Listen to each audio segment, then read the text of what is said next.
Alright, today we are doing how to add a comment in CSS. So I've got my CSS style tag here, and if you wanted to add a comment in here, which is not actually rendered by the browser but can be handy if you have really big style sheets to say what you're doing, or you can kind of encapsulate code. To start our comment, we will add a slash and then a star, and then add our comment in here, my comment.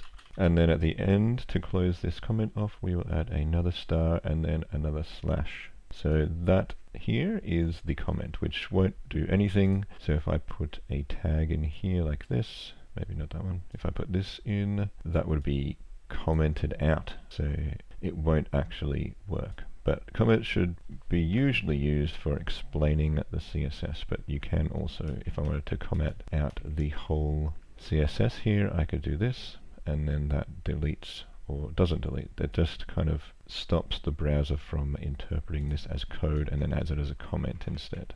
So you can go through and add sections then to your CSS, saying like titles or something similar to that, and then you could have a title section, or if you wanted, you could add a whole comment section, because you can add multiple lines in here as well if you wanted. So if I wanted to say some like description, you can add all that in the CSS here. I think actually in one of my websites I just put a silly image in there as well, like an ASCII image. So if you know where my website is, you can have a look at it. But yes, that is actually probably a waste of bandwidth slightly, but I just put it there to be a bit of fun. But yes, that is how to add a comment to your CSS.